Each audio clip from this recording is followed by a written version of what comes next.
All right, guys, welcome back to another coaching call recording on the channel. This one is going to be from one of the calls I did last week inside my community, the RSA. If you're unaware of by now, we have 8 group coaching calls, as far as I remember, from myself and the team. We have a mindset coach, we have a sales coach, inclusive of myself as well. And this is one of the Q&A slash RP calls, RP short for role play, if you didn't know that I host every single week. Now, it was basically role play blended with Q&A call because they were both 2 and 2 together. So I thought I'd just kind of throw it all in there and give you access to it. Hopefully you get some value from it. So what actually happens in this coaching call and how will you know if it's valuable to you? I'm going to explain what we cover. So the first 30 minutes or so is an actual role play with one of my clients doing some objection handling. No matter what stage you're at, I think you'll find that very valuable, whether or not you're a couple months into your journey or you're a complete fresh beginner or you have no idea what you're doing with high ticket sales. I think it'll be applicable to you and I think you'll find value. But in the Q&A section of the call, we talked about how deep should you go in a setting call and what are the objectives of a setting call. A lot of this sales stuff can be quite confusing. There's a lot of information around everything and what you should do and what you shouldn't do. So I give you some of my thoughts on particularly what do you really need to be doing in a setting job and what's most important and what's applicable. The next one is how to have a conversation with a prospect while still following a structure and not being too rigid. A lot of beginners, when they first start out, are very worried about sticking to a script, selling without a script. What do you do? What are the do's and don'ts? What do I think you should do, especially starting out? We cover all that stuff in there. The next one is introduction video structures. So not a lot of people in the space that help beginners really talk a lot about this stuff, although it's one of the most important parts of actually getting a job, which is intro videos. And intro videos, long story short, basically help with a screening process for you to get a job. You'll be sending these to recruiters, employers, sales managers, and it's very, very important that you get this right. So we on the call, we reviewed one of my clients' intro videos and some tweaks that we're basically going to make together to make it better, more cleaner, more professional, and more convincing, right? Next part, we did some more role playing of objection handling, so hopefully you enjoy that one. And then we also talked about differences between emotional and logical tie downs inside of a sales call and plenty more, right? So I'm going to post in the recording from here moving forwards. That's pretty much like the condensed version of what we talk about, but hopefully you find it valuable. All right. Well, it's going to be quite a narrow, tight window for training today, guys, unfortunately. So, who is desperate to have a go today? A lot. So, Sam, I'm going to go Sam and Nitish because I haven't seen Nitish go for a while. So Nitish, I want you to be the sales guy and Coach Sam can be the prospect. Okay, What done.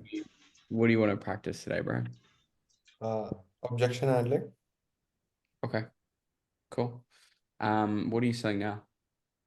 It's like a career coach recruiting offer. So you pay an X amount of dollars and they uh, get you hired at all the high-paying finance jobs. Great. What's the main objection do you get?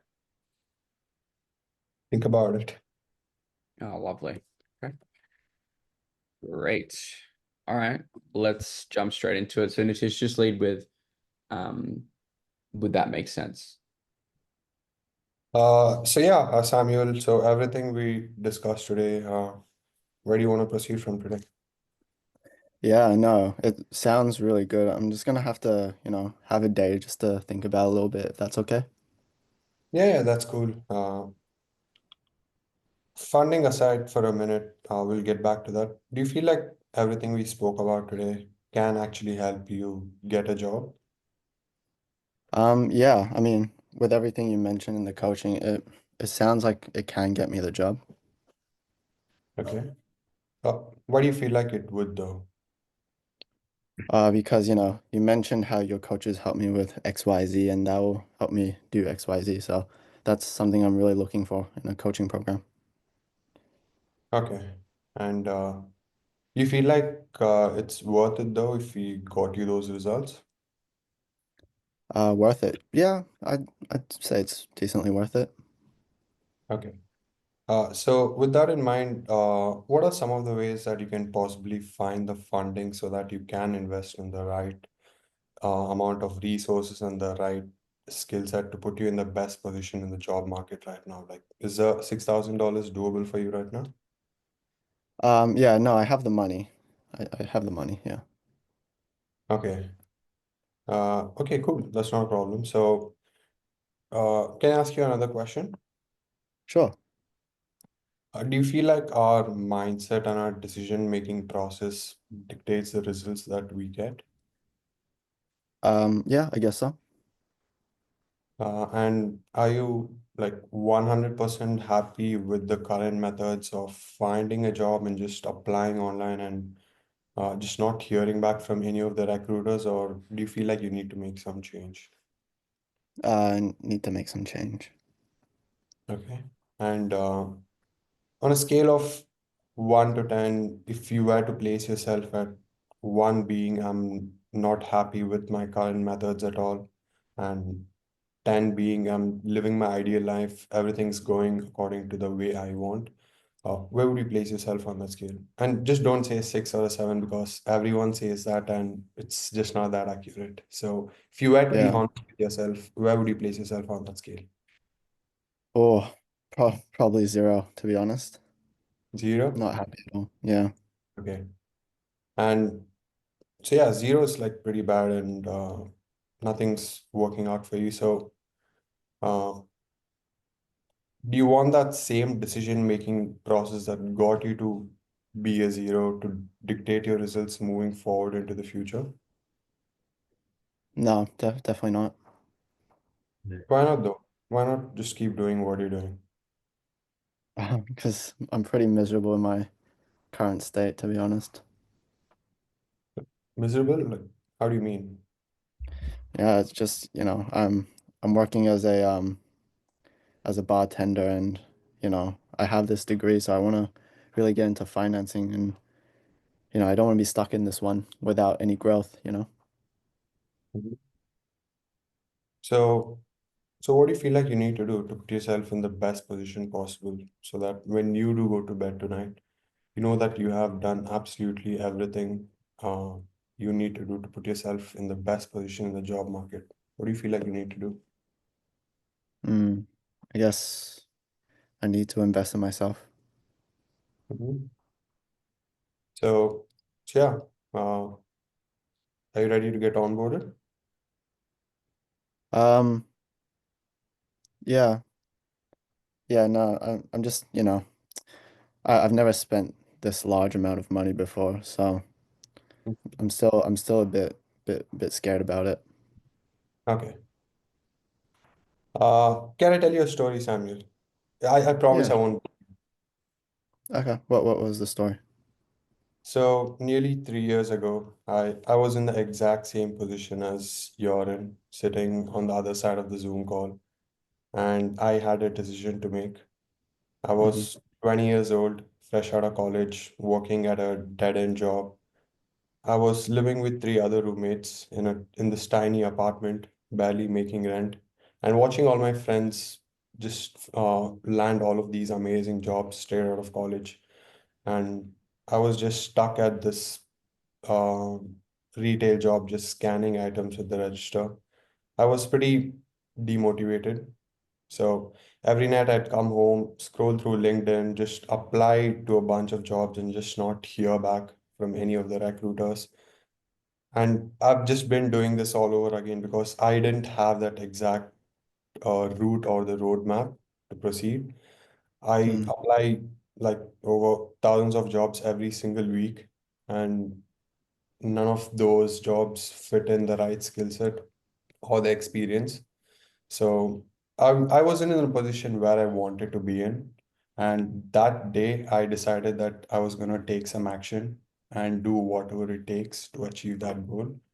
So Mm. the guy on the call laid it out all over to me. Like this opportunity in marketing, the roadmap to get there and everything.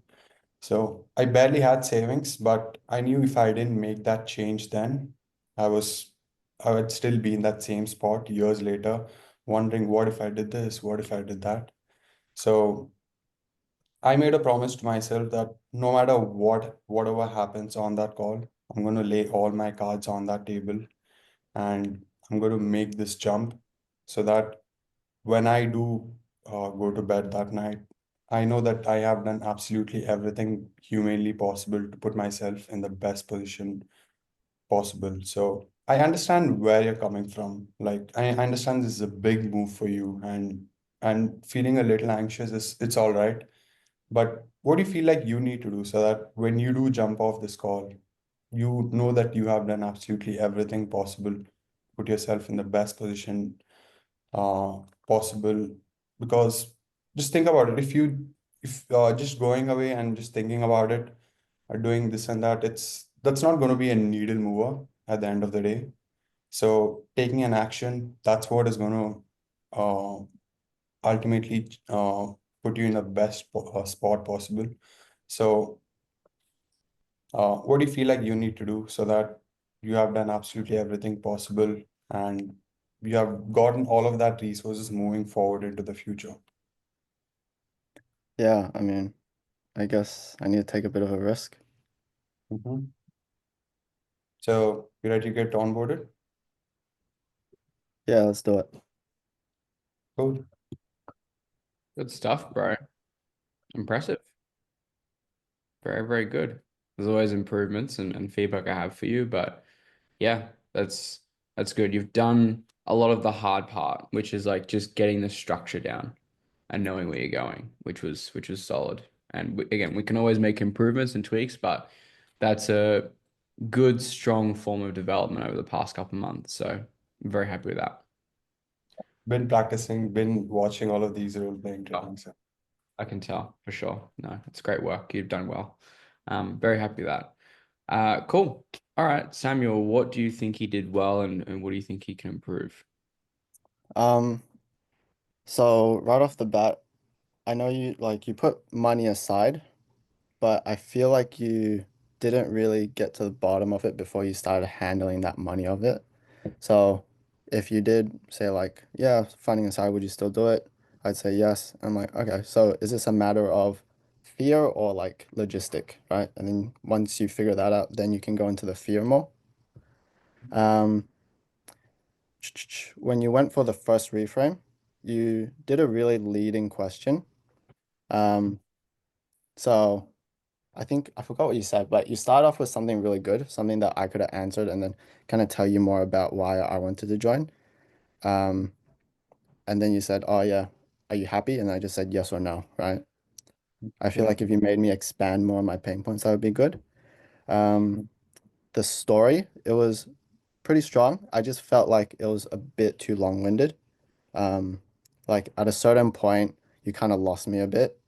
So I reckon if you could make it more succinct, that would hold my attention longer. And if you do those things where like, do you agree or is that right? And then you get me to like respond to you to hold my attention, that would be a bit better. Yeah, okay. Yeah, that Yeah. makes Do sense. you agree? Do you agree with that, Connor? I agree with all that. Very good feedback for sure. Um, yeah, very, very good points. Very observant. Um, cool. All right. So yeah, from my feedback from my side, I think good solid structure down, which is what I mentioned previously before Sam gave his feedback. It's just about the different tweaks now of like making things more efficient. So like Samuel said, I agree. The story was a little bit too long-winded. Um, it was good, it existed, it was there, and you used it, which is great. And you knew when to use it. But um, in the case of not spending money, maybe you could specifically, like the whole point of that personal story in that particular use case is to highlight and reframe limiting beliefs within the story, like very specifically. It's not just for encouragement, which sounded good from that aspect, but think very, very specifically. about little bits of seeds that you can plant in the story that again, Samuel's going to think I am the main character of that story because that's how humans behave. It's just human psychology, right? Same thing as just for everyone's understanding here. Same thing as when you go and watch like a movie in the movies, maybe when you're a bit younger, maybe you have a friend that does this, but they'll watch the movie and then they'll start acting like the main character of the movie for some reason, right? They think they're Liam Neeson or think that they think they're Thor, right? Whatever. The main reason is because us as humans will uh we all think we're the main character in our life, essentially. That's why humans love stories. So the whole purpose of that story specifically is not just for a bit of encouragement and not just like a bit of motivation or just kind of push past that fear. It's also to help reframe some limiting beliefs that I already have about spending money, right? It's very specific. Like, for example, in one of the stories that I have, I'm specifically highlighting the importance, whether or not it's said in the previous part of the sales call or it's actually said in the objection handling sequence. I'm going to highlight specific things based off what I think is relevant to them, right? For example, if I know that they have a partner, I'm going to highlight a point in the story that's to do with me taking action and decisions on my own and taking self-accountability and leadership without the partner, right? Or little snippets around the story around I didn't have the money, but I knew I'd become resourceful. I didn't have the money at the time, but I knew I'd just figure it out. Whether it was credit or selling my car or whatever, I just knew that I would find the funding required to actually make this work and get the skills that I need, right? So just little tidbits like that can be really, really effective. They might seem very small, but they're very, very, very, very powerful when you put them in the story correctly. Like little things, just like, my mentor said to me at the time, or my career consultant said to me at the time, like, if you don't back yourself, then who else will? Right? It's like these little things, like throughout the story, are very much like the person's listening to all of that. If you have them engaged, and like Samuel was saying, if you have them engaged, it's short, it's sharp, it's to the point, and you check in with them throughout the story. It's the same thing for like if you're like presenting a solution per se. It's like if we're just talking at them for 10, 15 minutes, they're going to fall asleep. So just checking in, like, you with me on that? Is it making sense? Right? You- like, Yeah, would you agree on that? Right? That type of stuff is good to keep them engaged. But otherwise, this is what I mean by like tweaking up the one percenters. The idea was good, the implementation was good, and execution, but we're kind of just tweaking the little bits inside. Make sense? yeah, absolutely. Cool. One thing I would say is when you go for the closing statement, a lot of people use where do you want to proceed from here? I think in At the most beginning, at the beginning, yeah, when you're yeah, going, I have prepared a statement uh like usually let me just pull it up. So I usually go in such a way so that so I really don't have much else to go over with you. I think we've covered the basis of everything that you were looking for and you wanting to find a job in the next 3 months. So the next steps would be if it's appropriate.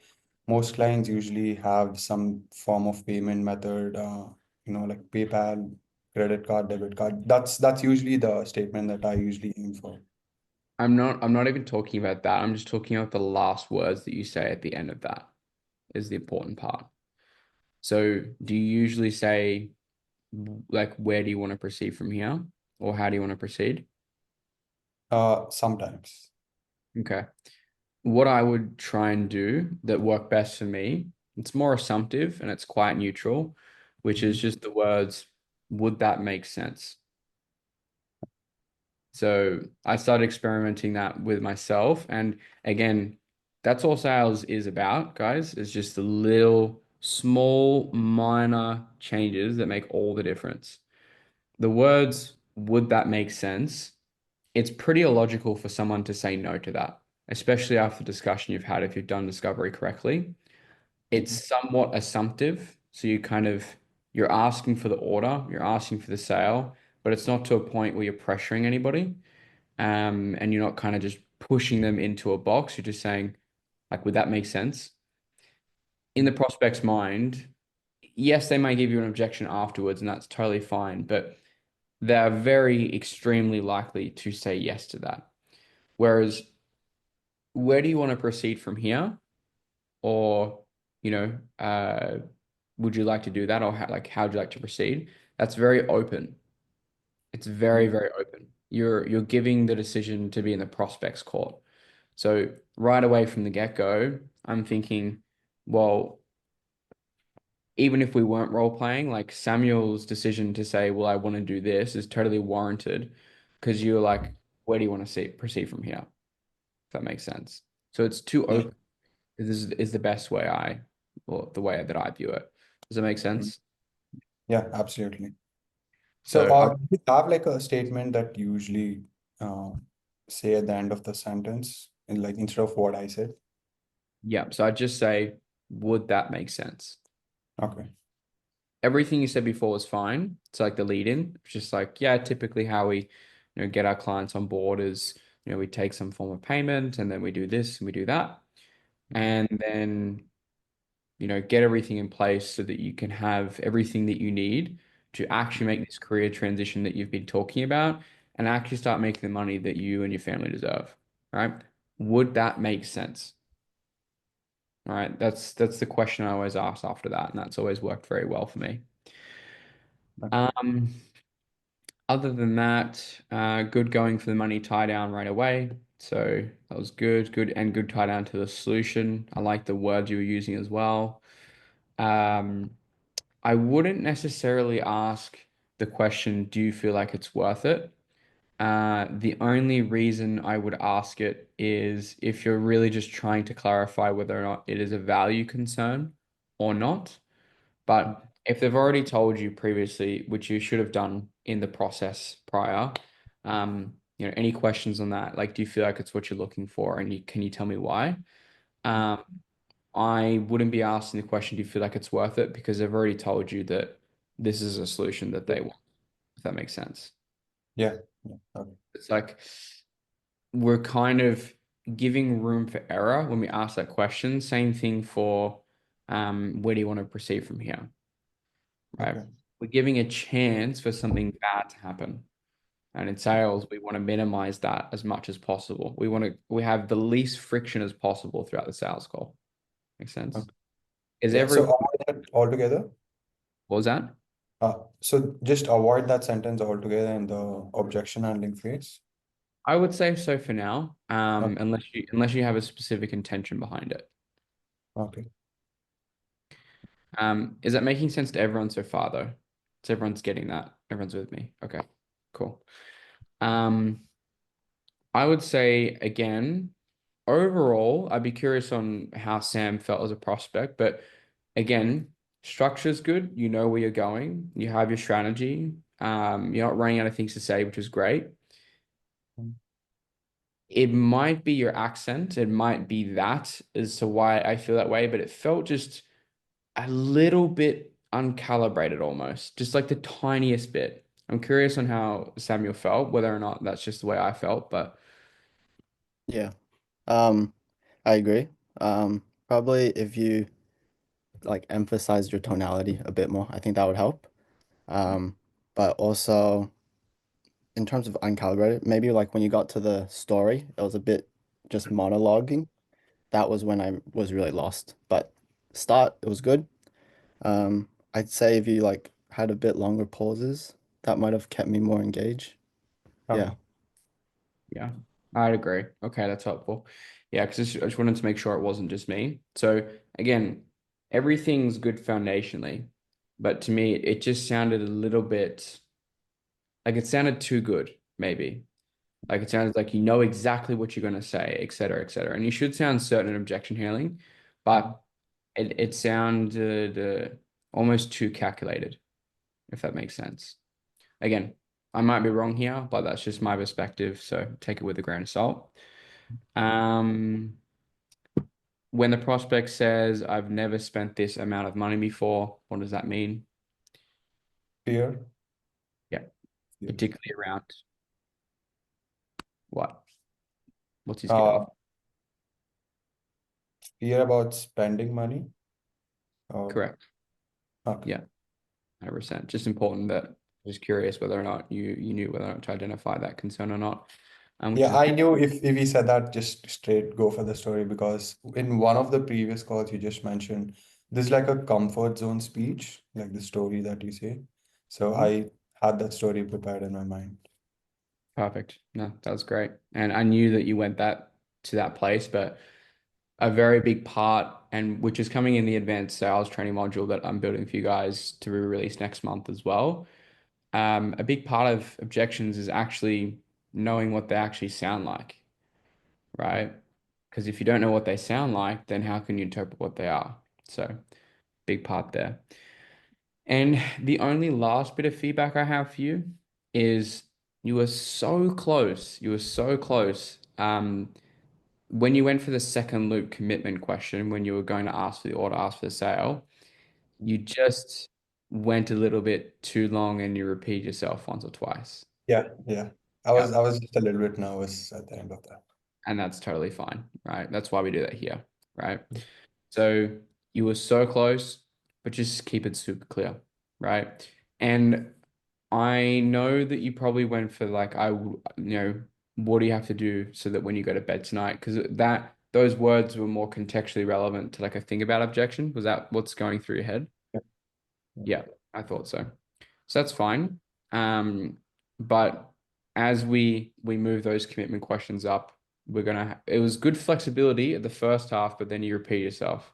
So just yeah. trust, because like the first time that you said it, the question that you asked was good, it was good enough, but then you just kept going. Yeah.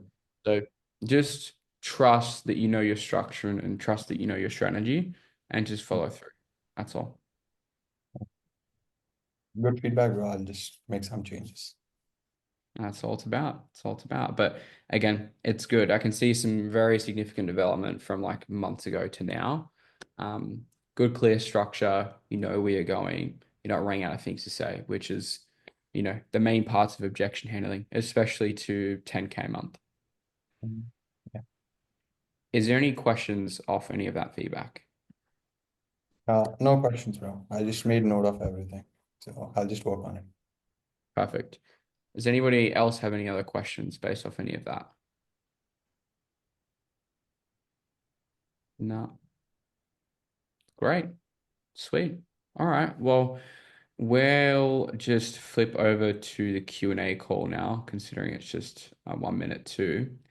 Happy to do some role plays later on if you guys would like and we have the time.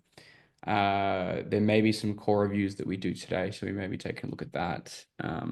Maybe Sam and a couple other guys might have calls to take a look at. But let's jump straight into the usual. You guys know the drill.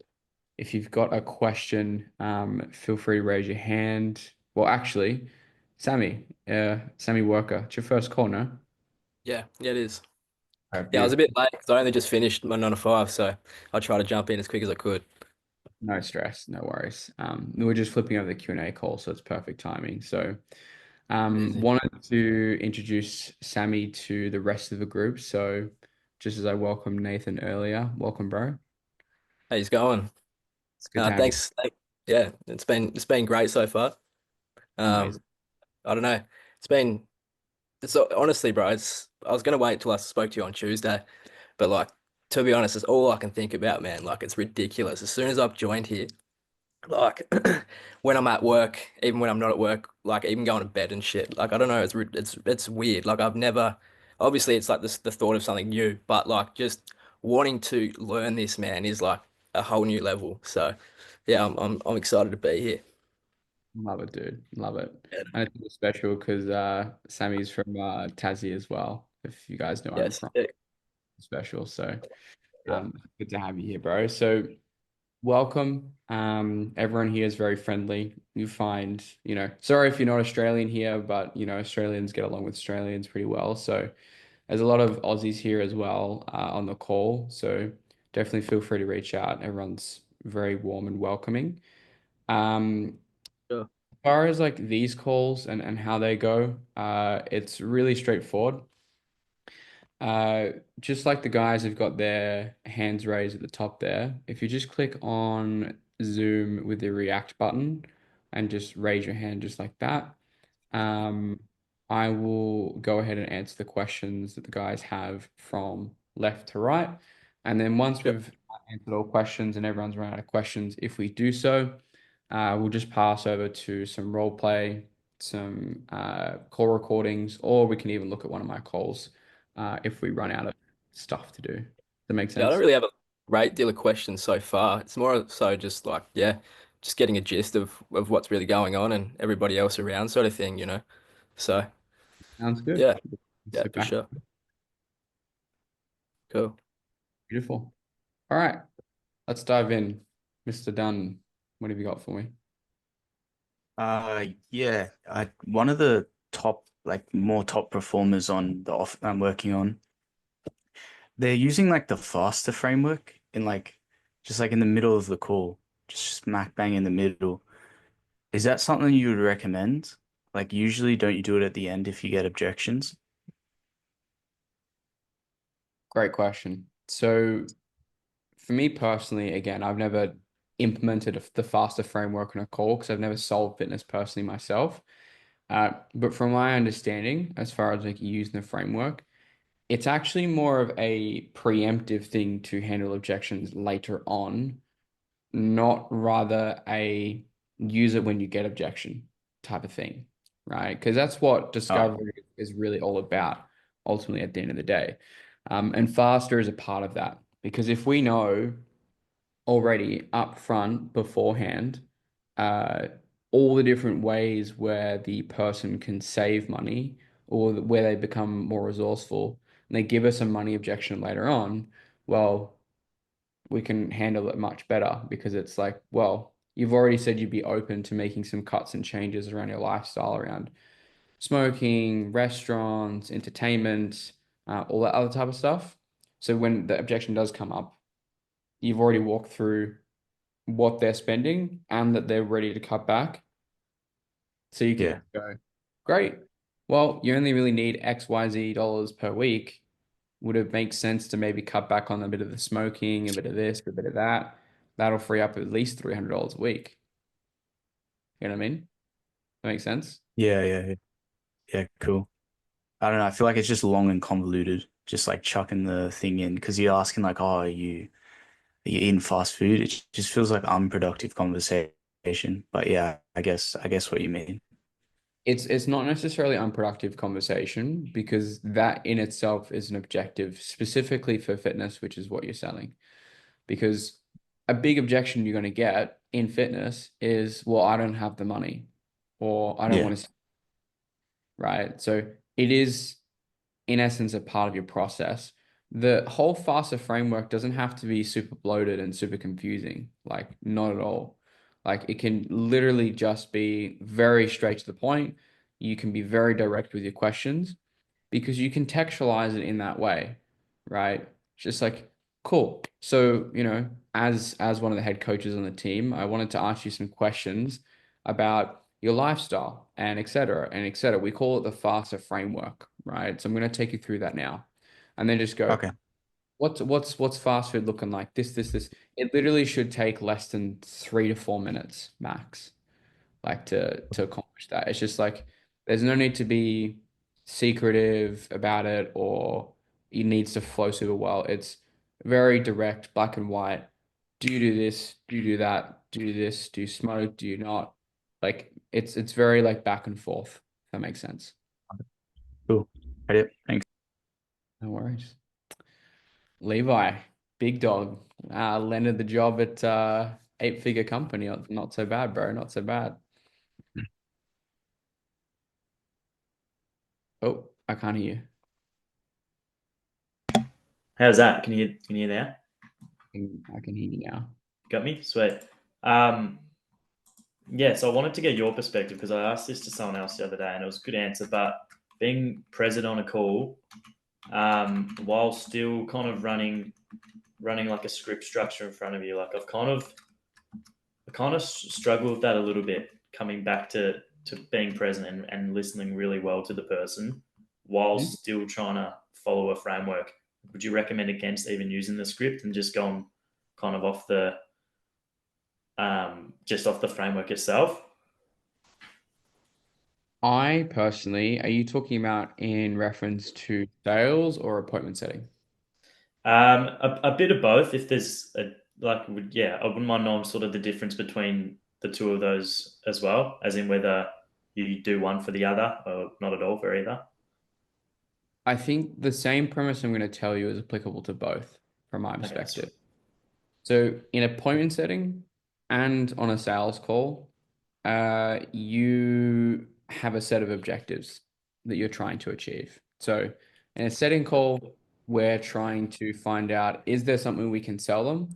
So do we have something that would benefit the prospect and solve their problem, right? Two, we're looking for any of the micro qualifications that you or the closer are looking for. So this is partner, finance, time, right? Do they have enough time to do it? And do they actually want to do it now? And then third, we just want them to get to show up to the next call, right? That's like the three clear cut objectives in a setting call, right? Yeah. For closing, you have your set phases that you're trying to achieve in your discovery, in your objection. Like what you're trying to achieve is unique to you and your philosophy that you're running at that time, right? So the reason I'm explaining this to you is if you understand at the core what you're trying to do at the back of your mind as the main objectives you're trying to cycle through from stage one to stage two to stage three, you can focus less on the actual words that you're saying, but head toward where you're going with those objectives foundationally in your mind, relatively unconsciously. And you can stress less about the questions per se, because they're going to naturally come to you anyway if you can follow a script and the structure. But just understand wherever the conversation goes, you can always come back to those main points in like a sales conversation or a setting conversation. Okay. And then what would you recommend would be the best way to practice that? Like maybe watch some good calls and sort of try just pick it up without looking at anything. Is that For sure, for sure. I I wouldn't say like I'd have too many ideas for setting, but maybe I can explain to you for closing, like what I would do and how I trained most people. Um, which is that with closing, the way that I got to that point as fast as possible is literally writing out what are the phases within my sales process, how many are they, what names do they have, and then be able to very unconsciously, without thinking about it, remember exactly what goes on in each phase of the call and be able to just rattle it off, right? So I know at the start of the call, what am I trying to do? I'm trying to diffuse any resistance that's there, maybe drop a bit of light humor if possible, right? And find out why they initially booked the call. Like that's all that I want to know. Whereas like when I find out like consequence in that phase, I'm literally trying to find out what are the potential ramifications if they didn't solve the problem that they currently have. It's just knowing these things off the bat. okay? So yeah, so just like yeah, understanding the frameworks rather than knowing exact order and scripting. Gotcha. And just off the back of that, because yeah, my last role I was setting and closing, so I'd sort of merge the two sometimes, and it would kind of I don't know, interrupt the flow of it. So with setting, when being super efficient with setting, what like would you definitely leave to the closer, and what would you probably go a bit deeper on a set call? The main overarching mindset that I have personally is that a setting call is not meant to be a discovery call in any way, facet of fashion, right? Yeah. Okay. We literally just want to know, is there something that we can sell them? Like that's it, right? Yeah. Again, different philosophies, different approaches, right? You've got guys who are on, Naveed's account, for example, where they'll have 20 to 40, 50-minute setting calls, right? That works for them. That's totally fine. But just the way that I view things is just like All I want to know is there a problem that we can solve? You can maybe sprinkle a little bit of probing and clarifying there if you want to, but really how you get them to show up to the next call is show them they have a problem and then position the call as a solution to that problem. Like that's it. That's very, very simply Sweet. what you. Yeah, awesome. Any other questions? Yeah, so yeah, sorry to be a hobby everyone, but yeah, just getting that show up rate is obviously like probably the most important thing with setting, right? So with that, because you don't want to go too deep and start probing them, but you want to make sure the problem is very present in their mind. Like, yeah, I guess that's kind of where I'm stuck on. Like, how deep can you go to make sure that the problem is present for them, but it's not too deep for them to get weirded out. Well, I mean, to me, like the main problem is what, particularly for what you're selling now, which is like business opportunity, e-commerce. The problem is that they want to leave their 9 to 5 mostly. Is that right? Yeah, yeah. Okay. So So they just want to make more hole money. in They the want to gap. have more. They want to have more time freedom, geographical freedom, spend time with their family. Yeah, they want to make more money. They want to have more time. They want to have more freedom. Like these are the three main things of like business opportunity, basically. If you get any of that, and you just even do like a light probe here and there, it's just like, okay, cool. I think we might be able to help with that, right? That's to me, that's Sick. the way I view things. Like a setting call can go for like 5 to 8 minutes for like 12, 15 minutes max. Yeah. Like you don't need it to be overly complex. The way you get them to show up to the call post the setting call and triage call is the most important part. Yes, there is an element of what you do on the call that's important, 100%, not denying that. But the process on how you create less friction, you make sure the reminders are correct, you have certain pre-call sequences and confirmation texts and resources they go through. Like a lot of that is what actually gets them to show up, right? What actually happens past the setting call and the triage call. And that's your responsibility as well as the closer's responsibility based off what you've already discussed with. Sick. Okay, perfect. Cheers. Great questions. Mr. Jack. Hey, I just had a quick question. So I was going through the sales questions playbook today, and just for one with the desired state questions. You mentioned that I think the goal is to find out their emotional and logical tie downs. I just didn't really know what that meant. Does that mean we're kind of finding like keywords to like tap into their emotions to kind of get them by through their emotions, if you know what I mean? Yeah. So emotional and logical tie downs, let's talk about what they are and what they'll actually sound like. Yeah. So obviously how a sale is made is with emotion, but then it's justified by logic. So you find a lot of the parts of, I guess, what I'm going to teach you and what I do show you is a part of that and integrated in that. Whether or not it's introducing the solution in a presentation, or it's the way that you go for asking for the order, asking for the sale, down to future pacing and talking about where they want to go. Again, uh, same phase is called many different names. Solution awareness, heaven, future pacing, desired state. It's all really the same that I found at the end of the day. Right? What we're talking about when it comes down to emotional and logical tie downs to the goal is what do they actually achieve logically and emotionally from solving their problem and actually hitting their goal, right? So the most simple way, or I'll give you two examples.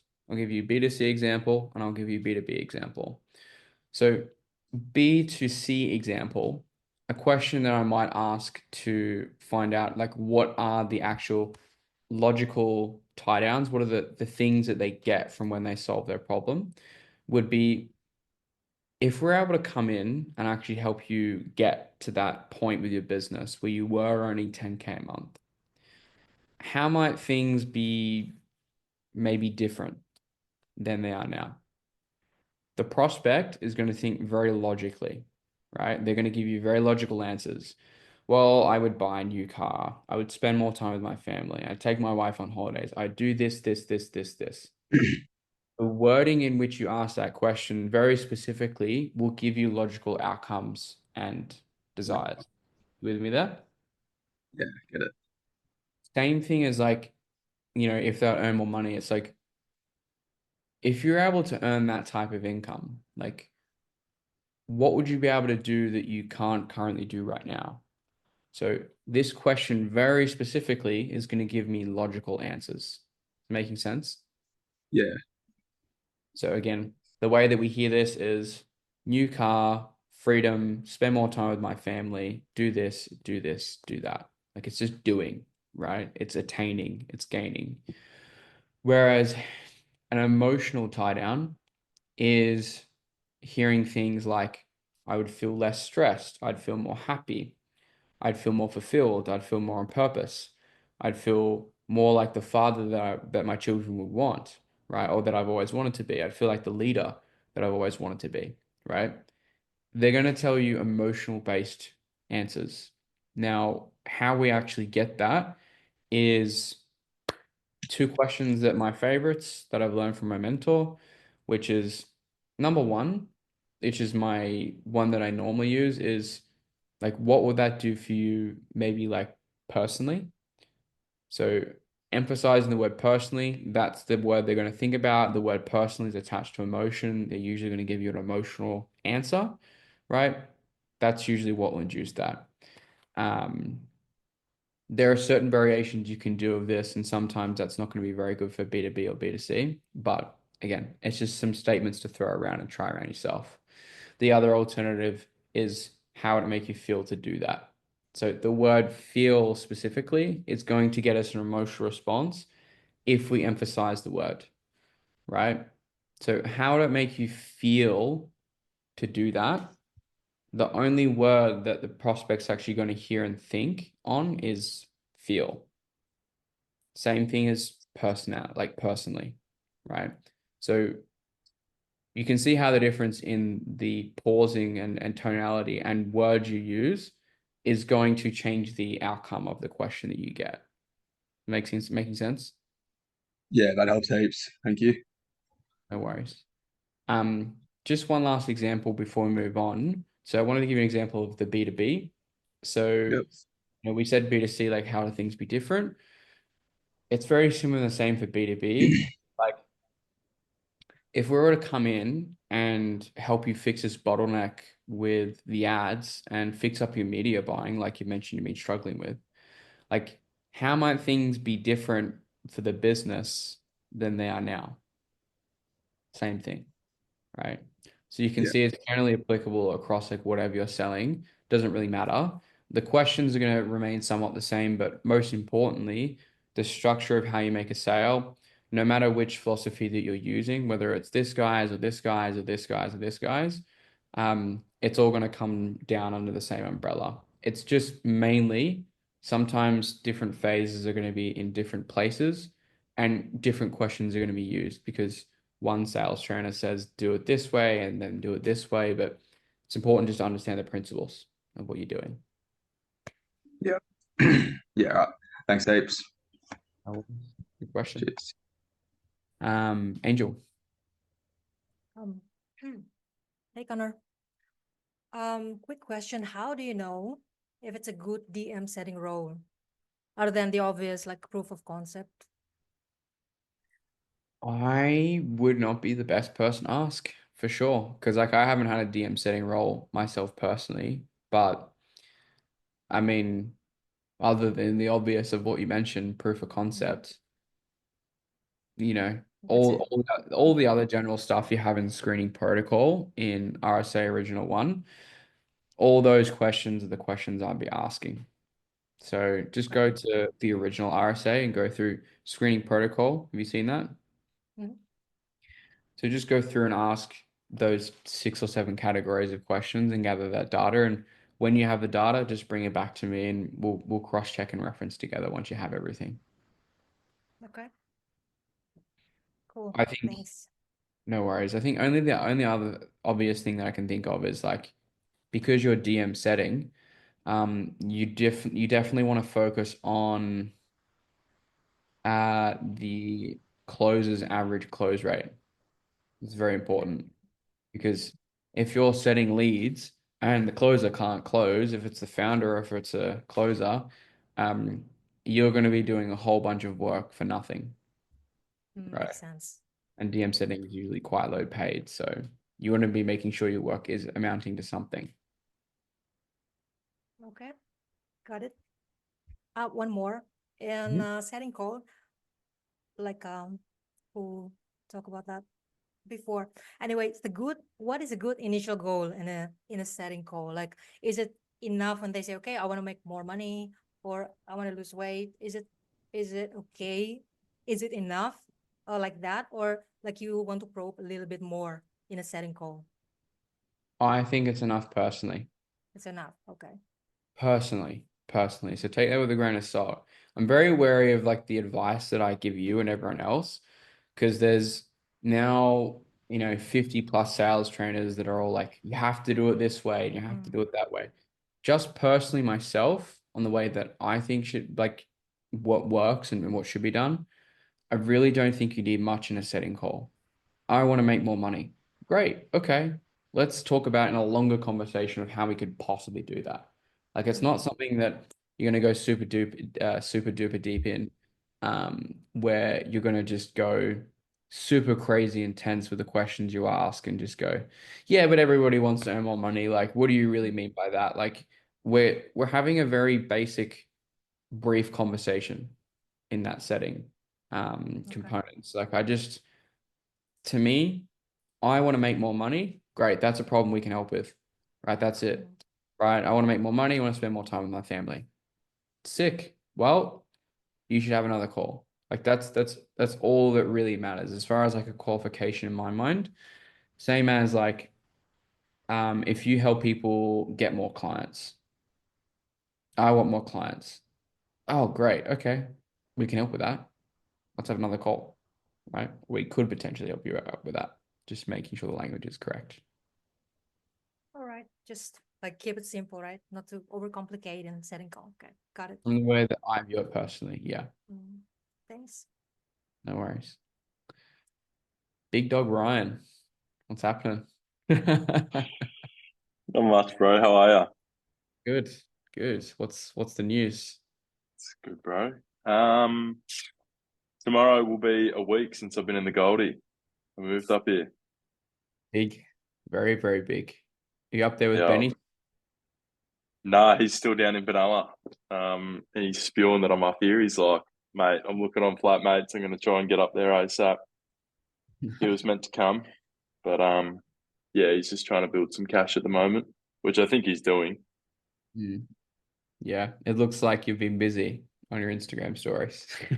Yeah, Enjoying yourself. yeah, yeah. I was getting it all out of my system before I left. Good. And now I'm locking in, which is good. Couple of quick questions, bro. One that I've sort of always been sort of racking my brain on as a setup. When following up, like I speak to some leads, like obviously B2B, I speak to some leads over like 6 months, 8 months, and then they finally get on the calendar and they finally get on a call and they buy. Sometimes I struggle with like following up with leads that like have maybe been on the calendar or I've spoken to, I've had like a setting call and it's like, cool, let's like get you on a call. They've got a business partner. So like I can't book it in straight away. And then they sort of drop off, don't really get back in contact. And then when I call them back, it's like, I don't really sort of know the angle sometimes to go with. It's usually just like, hey, it's just Ryan from Exit. Just had a couple of minutes free. I thought I'd reach out quickly to see where things were up to for you because I know we were talking. Is that like just a good frame to have, or is there like something that I'm maybe missing? What would your approach be? So your question is like, how do you approach just re-engaging a lead that you've spoken to in the past that didn't make it whole because their business partner wasn't available, basically? Yeah, or insert whatever reason they weren't able to make the call. Like, I can't do it this week. Let's do it next month or something. Super simple. Just call them up and go, hey man, it's just Ryan from Exit. Uh, just wanted to reach out. I know we spoke a couple days ago, spoke a couple weeks ago. Like, had you found what you were looking for, or are you guys still looking? Yep. Simple. And then just jump straight into it. Like it's Yep. yeah. Follow up in most contexts is literally just picking up the phone. But that's a pretty Yeah. easy way to open the conversations. Like, have you found what you're looking for, or like are you guys still looking? Oh no, we're still looking. Or we found what we're looking for. If they found, great. If they didn't, sweet, great. Tell me about it. Like last time we spoke, and you just open the conversation and then try and re-engage. Yep. Awesome. Thank you. And with things like, because like we got a VSL, we've also got like an actual training lead magnet as well now, which is like a spreadsheet document that you use and like put your team members into to like see where they're up to. Like it's called the team temp check. It's like an actual resource. Dialing the VSL leads, like we did put a delay on when leads would come into the system for a little bit there because like some leads were like, dude, I want to watch the training. Like, let me go and fucking watch the training before we talk. We took the delay off because I figured out this rebuttal that I could say to them to sort of get past that of like, look, the video training is usually just like it's a bit of a general approach. Like everything we do is custom. Like it's more of a conversation starter. Like, have you got a couple of minutes now to have like a more specific conversation for your business? That works great for that. But I can't really say that the team temp check is a conversation starter because it's like an actual thing, like with a lot of value. What would be a rebuttal to get past? Like, I call you, you say, haven't seen the training yet. I'll get to it tonight, or I'll get to it over the weekend. Is the training like super important? Like super important? It's super important for what? Like for you to have a conversation, do they need to have watched the training? No, but it's like they have in their heads that like they want to do the training. Like that's why they opted in to get the training, not to speak to me. Gotcha. Gotcha. Okay. And how do they opt into the training? Is it just like a free lead magnet webinar BSL where it's just like, hey, you got this problem? Well, this training is going to solve it. Give us your info. That's basically how it works, right? Pretty much, yeah. Yeah. Um, okay. How long is the training? It's like including watching the video on how to use it and then using the spreadsheet, probably take you 25 minutes. Okay. All right. I would just try and push through where possible because it doesn't really make logical sense. Like they would do it before the actual sales call anyway, right? Like you try and get them to watch the training and do the exercise before you book a sales or before you booked a sales call, but you're going to try and get them to consume that and do that before the call, right? Not this training. This is like a free resource, like a free tool that they can use for their business if they're having problems with their team. And like they're just opting in for it. And so I'm just calling them, Okay. trying to How like how often is this coming up? I've noticed it a few times. Like we've just launched the lead magnet and lead cost has halved and it's going gangbusters. And so we're getting tons of leads, but I'm noticing that they're like, yeah, some of them are like, dude, I haven't even watched the training yet. I haven't even done that. First thing to like understand and realize that if that's the funnel that we're going for, that's like the level of marketing of leads we're going to get, right? Yeah. It's effective and it's efficient and it costs less, but in that same respect, we're going to get people that are going to be responding like that. Basically, it's Yeah. going to different audiences that may not be as warm as the Mm. previously. What was the approach previously? The approach for if they'd say I haven't watched the VSL, No. Like the marketing approach, like what changed from before to the half lead cost? different lead magnet, new lead magnet. Interesting. Interesting. There was not in any way like the the way that you would get the leads. It was just different lead magnet, different angle. Yeah, we do Facebook and Instagram. We've always just had VSL, phone call, sales call, and now it's just we've just plugged in this extra resource, the team temperature training, and just run like a separate funnel. Facebook and Instagram opt in. And this concerns comes up like a lot of times since you started running it. A couple of times, like enough for me to go, I want to figure out a way around this. I could just be being pedantic about it, but No, I don't think you are. That's the reason I asked all these questions, just to make sense of the advice I'm going to give you. I can't think of anything on the spot of how you, because I've never particularly dealt with that as like a major issue. Like I'd have, when I sold the trading program that you very well know, probably, like the 30K one, the 5K and the 30K,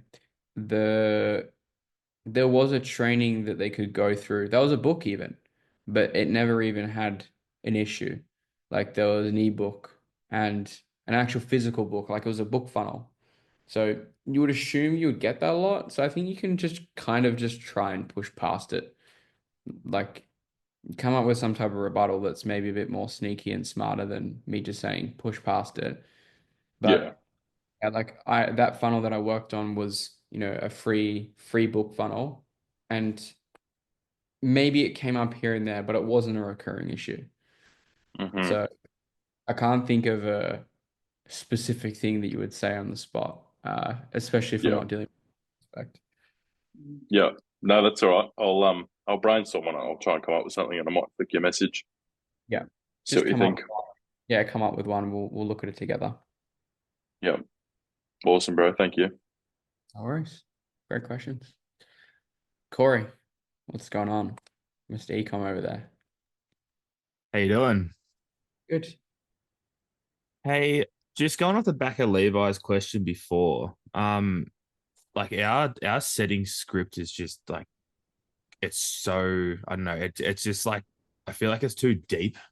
But they're literally asking like, that it goes through, it's like it's pretty much like going through like a whole like a objection handling thing, just like trying to pull out so many pain points that I feel like by the end of it, like the prospect's just like, this is a drainer. It's not like, like I feel like a setting call, like I feel like you kind of want to be like, keep like, a bit of joy about the phone call, try and just find what their problem is. And like, as you said before, like tell them that they might have the problem, but like this literally goes into like, the point in this site, like the, when you do like your sales process, it's like how much like it would X per month be like to help you out. What would it be like if you had this more money? Like, what would that do for you to have all this more money? And I just feel like it's just like I've called these guys out of the blue. I'm just asking them all these just like deep and dark questions that just kind of like get off the phone, if that makes sense. I would agree. It's Yeah. way too intense for a setting call, especially with the funnels that you're operating on as well for that offer, freedom. I just think, just try and keep things a little bit more service level because it makes sense, right? You just think very rationally. You're a complete stranger calling them out of the blue, and you're like, "What would that money do for you?" And blah blah blah blah. It's like, it's just not gonna it doesn't make sense in any human interaction at all. Yeah, no, 100%. Yeah, I was hoping you would say that because I've been skipping it and I feel like there's just been like everyone just seems to be a bit happier when they get to the call. But like the guy that's like the guy that runs the setting teams is just like, you have to say this, you have to say this, you have to say this. Like he just drills it into you. But it's like, I feel like if it works, it's just no point. I don't know if Bao had the same thoughts when he was there at Freedom. I'm not sure what that script was like when he was there. Mr. 1.8K a day. Let's get your input over here. So with setting, right? For me personally, when I do my self sets, I don't find it hard to go in deep at all. Like I sometimes go into like a light cost of inaction. However, like if you're setting for someone else, then yeah, just keep it surface level. Like just ask Like I think I ran a setting training session because like the setters were just so bad. So then all I wanted was just get them to show up, get them to um like see that they have a problem, and then make sure that they're qualified. That was like the main parts that I taught them. I don't know how it is now. As well, specifically though, this is for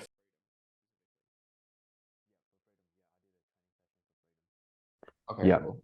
I don't know what the script is like now, It's pretty full but on, man. Like they have like a separate script for like Ascension ones, and they have like the HVCO ones, and then they've have got like this other script we've got to merge in somewhere. And it's like this is just so much for a setting call. Like, you know, like you want to be out of there for 10 minutes, but sometimes you're on the phone for fucking 20 minutes. And I've just scrapped so much of it over the past week, and it's just helped out heaps too. I think what I would say is just do what you're told because like just to like build up that um because one of the things in interviewing, which is like reliability, like can they trust you to do the job? And then Yeah. if you just follow exactly what they tell you to do and you're getting decent results from it, even if you're not, then you can just say like, hey, this is what you told me to do. Like maybe it's time for a change, right? Type of thing. Yeah. I get you. So like it's like more of a relationship thing between you and the offer owner and the offer itself. So I think just start off by doing what they tell you to do. And if they're like still hard stuck on, their ways and you're still not making money and the whole team's not making money, then, it's clearly like a them issue.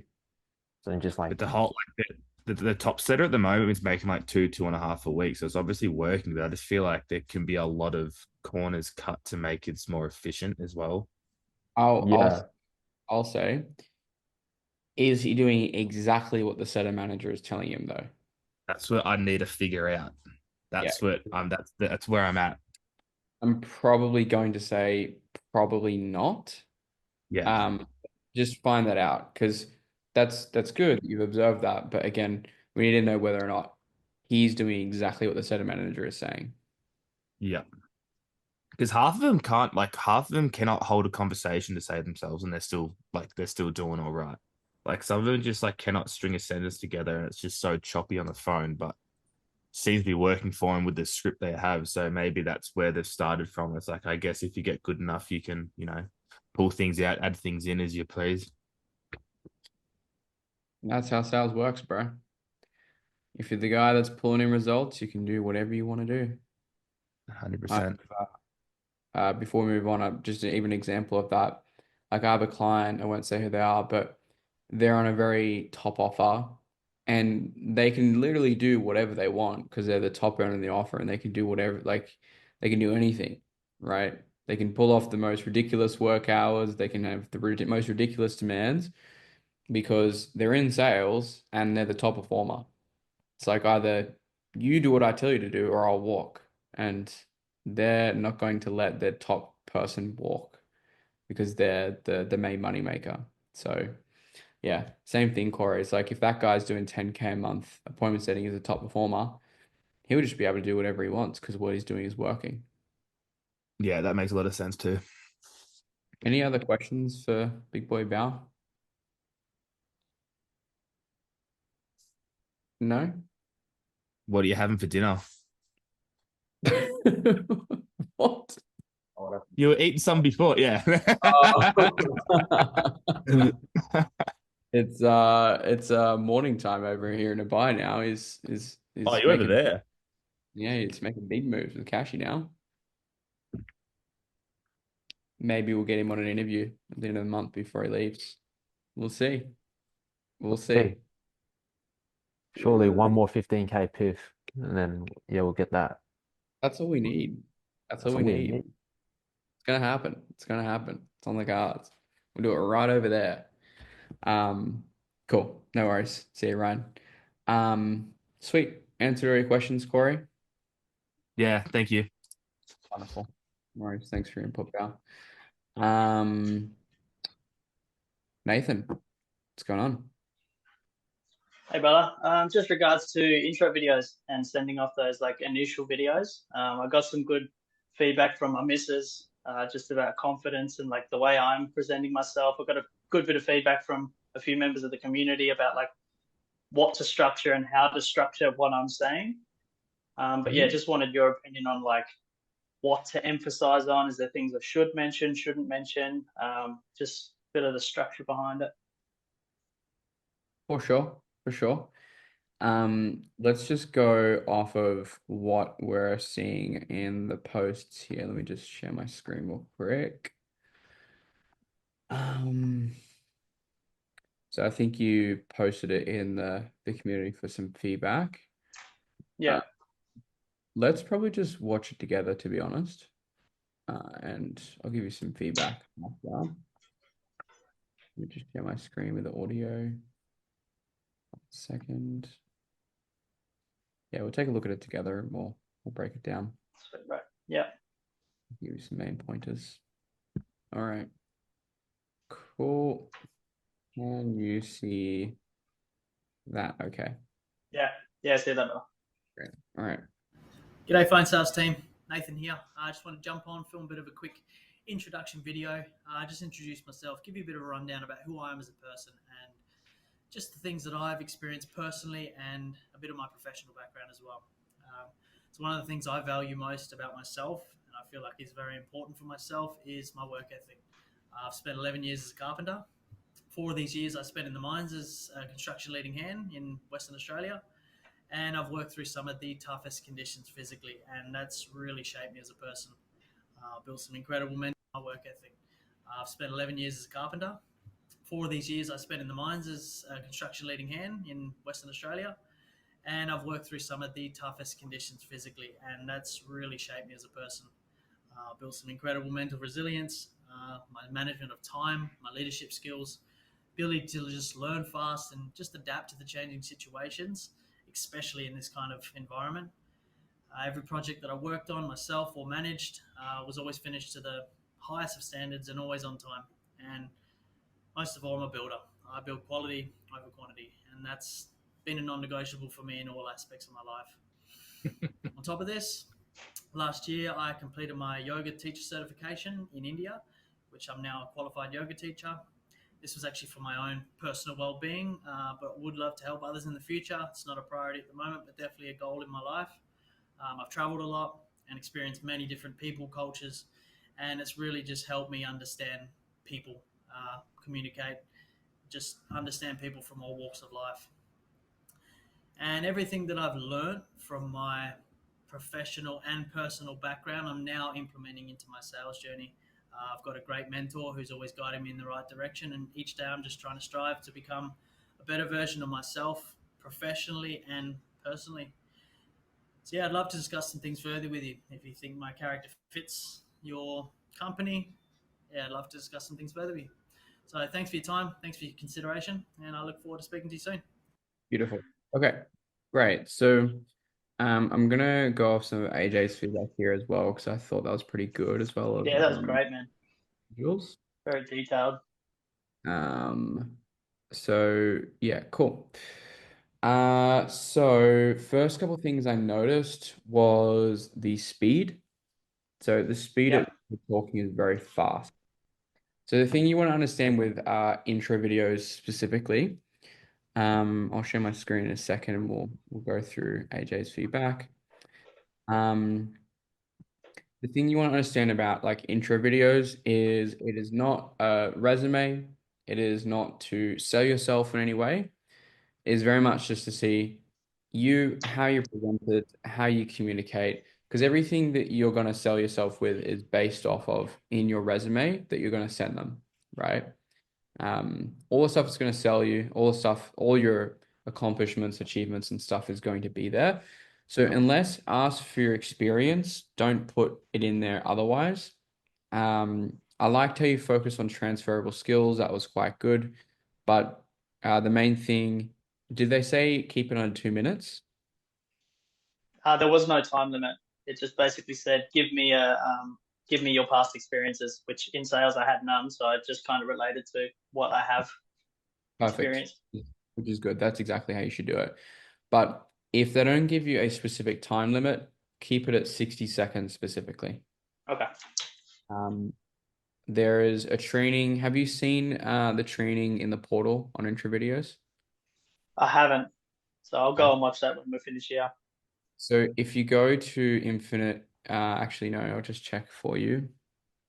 In the 2.0, it is in Interview Mastery. You'll see there will be a module or a training there. It's about 6 minutes on intro videos. That'll help you. That'll give you a couple of pointers, as well as, again, speed, slow down. Try and keep it to 60 seconds. Good communication, good confidence. I like that. Maybe improve on the lighting a little bit. Your overall Yeah. presentation is fine, but the lighting is a little bit low. Yeah. The best way, I'll actually get this up because it's such a good example that I'm probably even going to put in the training from Ezekiel. Just bear with me. While I do that, it also looked like you were kind of reading off a script. Were you just going off the cuff or? I had something written on the page. Like I'd been through it a fair few times that I'd kind of I knew what I was saying and knew the direction I was going in, but I still had it just sitting in the background, and I had my loom circle right above, so I was looking straight at the camera, but also slightly reading my script. Okay, cool. So, a way that you can speed up the implementation of just filming a new one is you can use an app where you can get like a teleprompter. So that's what AJ read. Your phone, better quality, but you can actually put the script going across your screen and you can read it and it'll go across half your screen. It won't look like you're reading anything and it'll literally go across so you can read it directly off. Okay, perfect. Yeah. Yeah, definitely made it like that was a good suggestion with the phone camera as well. I've actually set like I've got my little DJI like GoPro camera that I can connect to my computer, but cameras obviously like phone cameras nice and up close and personal.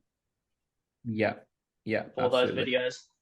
And it's good quality as well. And Yeah. for example, like presentation wise, this is like the ideal. Like Okay, this is perfect. really good. You don't have to go crazy with the mics and stuff, but I'll just make sure I'm sharing my audio. I might be making Ezekiel's one like an example in the training, but just I'm gonna play a few seconds of it just to get an idea of like what you should be aiming for. Hey, it's Ezekiel. Just thought I'd send you a quick video to introduce myself. Let's just get into the important things. I am probably the most resilient candidate you'll be looking at today. When I was doing door-to-door sales, I was consistently the top of my office. Sure, I was good at objection handling and building rapport, but I was at the top because of when it was snowing, I was knocking doors. When it was raining, I was knocking doors. If my calendar is empty, I will be following old leads. Sure, I like commissions, as anyone does, but the reason I'm into that mindset of reaching out to prospects. Get the idea? Yeah, it's nice, man, and it feels a bit more personal. Yeah.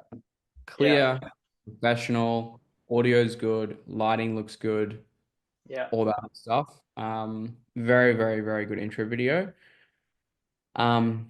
Those would be the main things for me, but just also taking a look at AJ's feedback if I can add any additional stuff. So he mentioned, let's take a look. My missus noticed one thing, like she noticed that I was so fidgety, and like you can't really see it in the camera, but I'm just kind of under the desk, like fidgeting my hands. So it's just keeping calm, and that confidence comes from being calm and not sitting there fidgeting.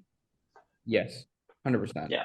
Like you were confident through a bit of it, and then it started to taper off a little bit. Starts to, yeah, for sure. And then also with that as well, it's almost questioning at the end, saying like, if you think my character would be a good fit, it's like leading it into them to make the decision. Yeah, for sure. Yeah. Exactly. So just to use so with Ezekiel, it's like here is why I am the best candidate that you'll be looking at. Yeah, for sure. Even without experience, you should still have that confidence. You're Yeah. competent in other areas, and the skills, like you highlighted, are very translatable, right?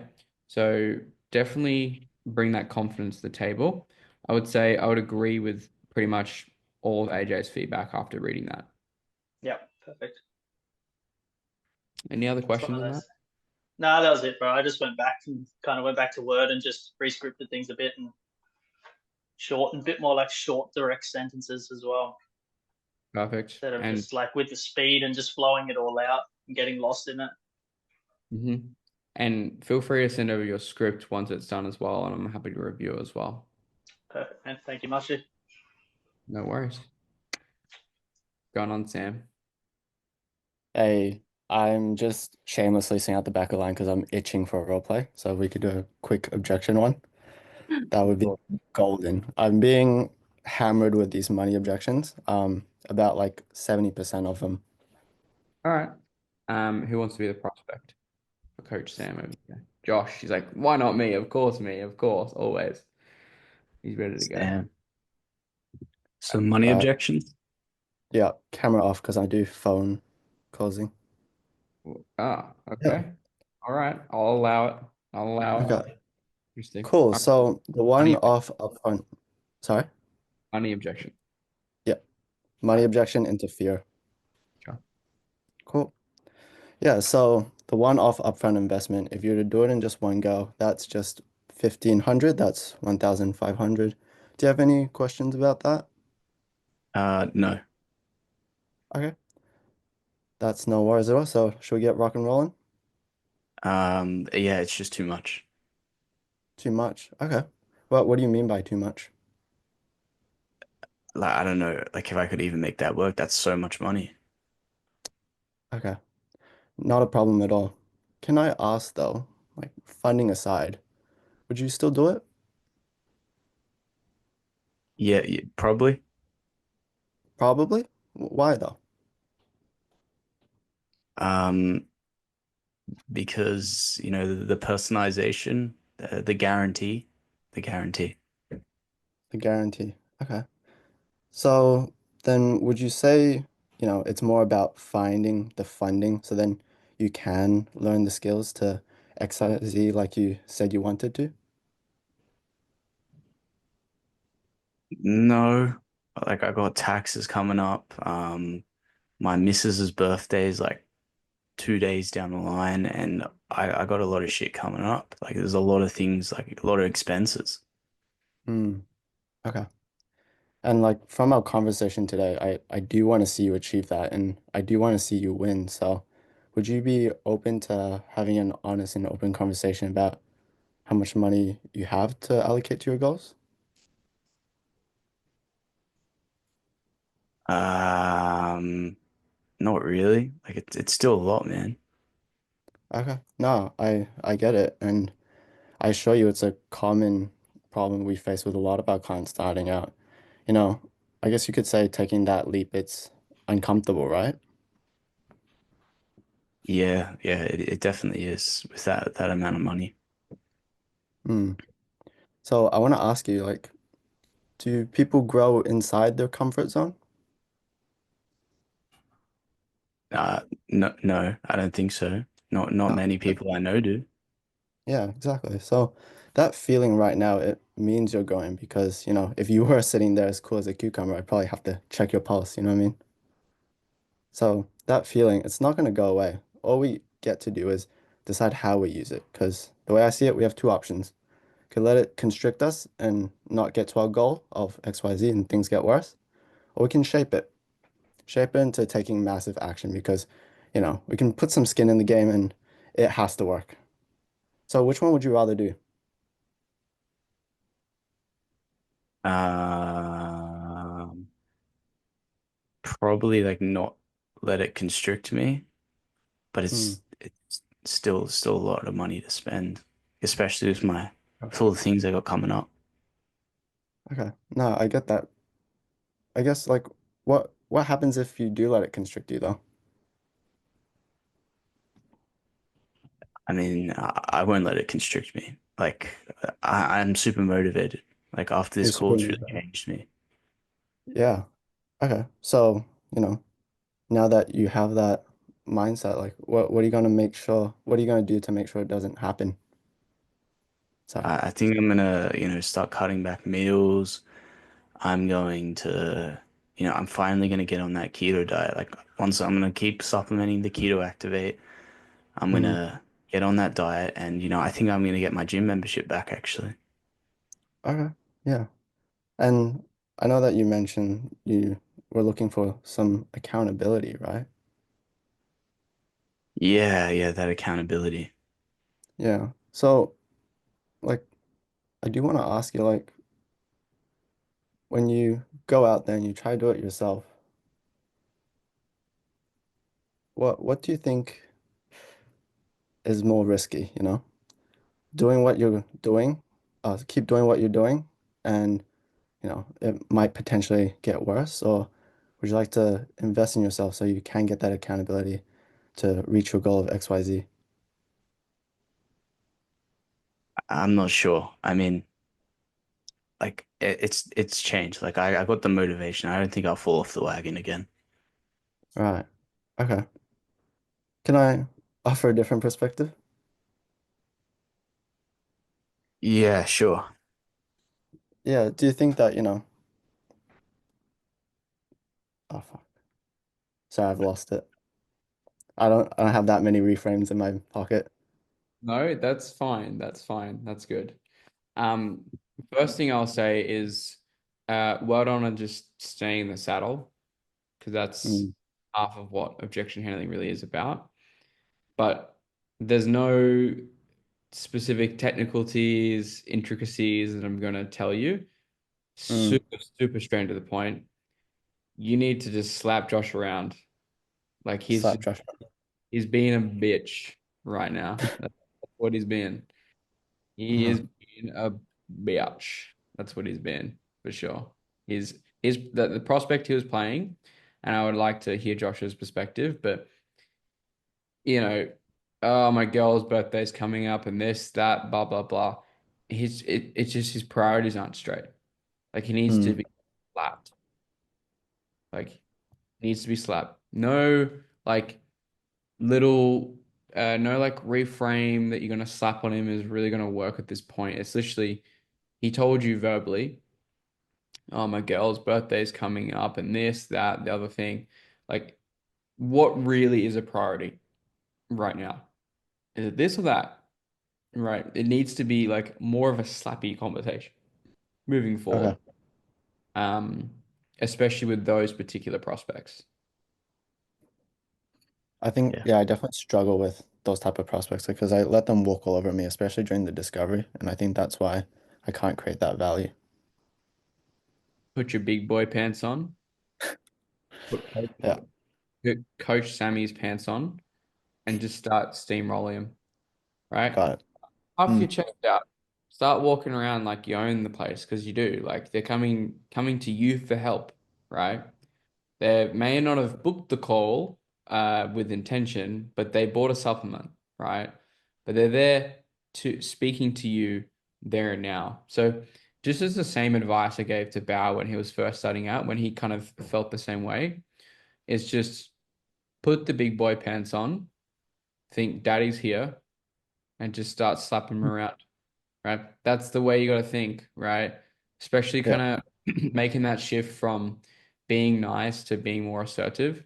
Like you have to be I'm telling you what's up, right? And Mm, some aspects as well, like when I used to sell tradesmen, they really needed that, and I wasn't that. So, for example, just little things like having a stand-up desk, mm, standing. I'm not saying that you should do this, but I mean, you're on the phone, so you can definitely do it, right? You can walk around. Be more expressive when you speak, be more animated, move with force, move with intention, move with frame, move with certainty. Like stick out your chest when you speak, you will sound more confident, more firm, more adjusted. If you're sitting up like this, it's going to make a difference. If I'm mm, sitting back like this, you can hear a very subtle change in tone. especially when you're on the phone and you're not doing video calls. Again, it's how you sound. Are you being more firm? Are you telling them how it is? Like there should be a theme throughout the entirety of the call and in objection handling. Like you need to be a leader, right? Okay. That's what sales is about ultimately. It's about putting our prospects' best interests above ours and showing up as the person that we need to be to actually help that person carry forward and make the decision that's going to change their life in that aspect of what they're trying to solve. So there's, all the little intricacies and so on and so on, but overarching advice is just we need to be more stern, we need to be more firm, we need to hold that. Okay. Got it. Big boy pants, slap them around. Okay. I have a question. Do you like when I start like listing out these things that are happening and like the financial commitments, can you just like reframe them straight there? Like, do you feel like you're like these like things are gonna like when are you never not gonna have taxes to pay and shit like that? Yeah. Like that's pretty much the way it is. And like obviously there's always a conversation logistics, but what you were saying in that context was just complete BS. It's just like, oh well, I've got taxes coming up, and then this, and then blah blah blah. It's like, yeah, and we may as well wait past Christmas, New Year's, Dad's birthday's coming up too, Mum's birthday's coming up as well. You got the kids' graduation too, and then you got Bob's birthday, and this and that, and then that. It's just like, take the piss, make the joke out of it and go, what? I mean, it's not really funny though, is it? Right? Mhm. You've been here the last 5 years of your life being overweight and unhealthy. When is the time to actually make the change, Susie? Right? Because we can continue to have this dance and walk around in circles and pretend that it's the taxes or it's your girlfriend's, but it's this or it's that or blah blah blah blah blah. But the reality of the issue is we're going to be back to square one. And again, this is not calling you out, but it's calling you up, right? You Mm. know what I mean? Like it's just the change of languaging and the way you present yourself is very, very important. If you let the prospect walk all over you, they will. Yeah. I get it. Okay. Cool. Cool. Happy with that. No worries. Ask Bao what I mean by that. You know exactly what I'm talking about. Okay. Easy. No worries. Sweet guys. Great hour and a half of call. That was very, very good. Hopefully you found today valuable. Uh, if you need me, you know where to find me. I'm always active on school. If you've got questions, so message me one-on-one. Good role play, Nitish. It was good to see that as well. Really good effort there. Love to see the progression there. But yeah, if I don't see you on the second session today, I wish you a very great weekend, end of your day, Thursday evening, Friday. And yeah, we'll talk very soon. See you guys. Thanks, Connor.